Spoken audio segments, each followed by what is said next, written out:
Tribunal, veuillez vous lever s'il vous plaît. Les dos du mardi. Texte d'Emmanuel Lemel, lu par Gerd Jean Picot. L'audience est ouverte.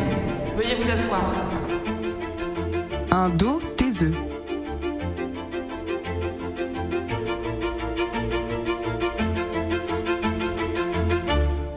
C'est un dos taiseux qui se présente à la barre. Un de ceux qui ne livrent rien. Pas même ici dans ce drôle de confessionnal. Il s'est levé de son banc à l'énoncé de son nom et il a remonté la nef des fous, des flous et des filous pour raconter sa version des faits. Un dos fermé, aux épaules tombantes, celle du lâche ou de l'innocent, nous ne savons pas encore. Et d'ailleurs, le saurons-nous ? L'intime conviction, non des magistrats mais du public, se dessine peut-être là, dans une ligne omoplate, nuque omoplate. Certains ont la clavicule assurée, même coupable. D'autres ont la nuque penaude, enfouie dans le cou, tapis dans la honte, même innocent. D'autres encore ont le dos droit de certitude. Celui-là a le dos taiseux.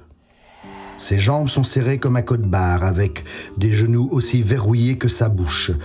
Pourtant, le jour des faits, il a apparemment été prolixe en nom d'oiseau avec son épouse.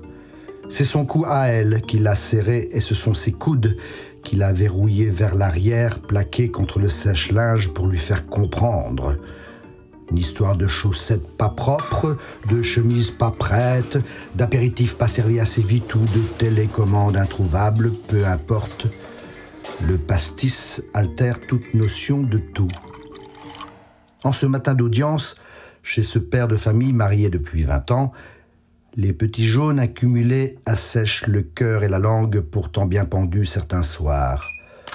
L'homme use de son droit de garder le silence, mais les auditions et l'enquête parlent pour lui. C'est la voisine qui a alerté la police. L'épouse avait bien porté plainte une fois pendant sa 3e grossesse. Ivre, son époux lui avait tiré les cheveux en arrière, versé du liquide vaisselle dessus, puis l'avait poussée dans le couloir en la traitant de tous les noms.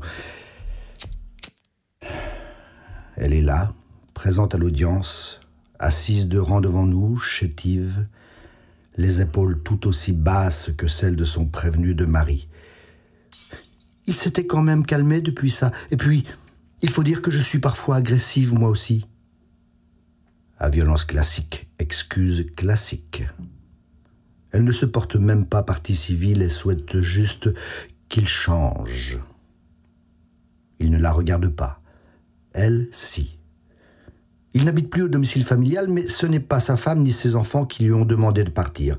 Il est allé faire le point chez un ami. Peut-être un début de prise de conscience ?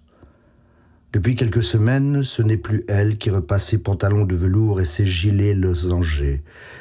En regardant la veste qu'il porte ce matin, elle se souvient où elle l'avait achetée et aussi qu'il avait fallu la rapporter parce que trop juste et que cela aurait bien pu tourner en engueulade, mais non, finalement, pas cette fois-là. Elle constate qu'il porte les chaussures noires, celles qui lui font mal aux pieds. Mais il est parti sur un coup de tête, engoncé dans sa honte d'homme battant sa femme. Il ne la regarde pas, de peur d'affronter son regard et de craquer, certainement. Il ne tourne la tête que vers son avocate, à sa droite. Même ce geste infime semble infiniment lui coûter, comme s'il fallait déplier un métal courbé depuis trop d'années, comme si c'était douloureux, prêt à casser. Le tribunal enchaîne les questions auxquelles succèdent les silences.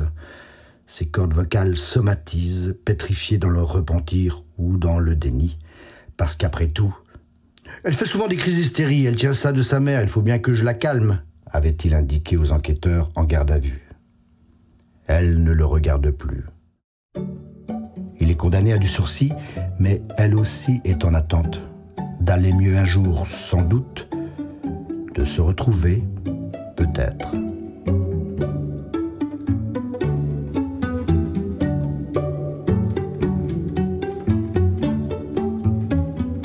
Les dos du mardi. Aux éditions Pivoine. Texte d'Emmanuel Lemel. Lu par Gerd Jean Picot. Produit par Podcast Média Productions.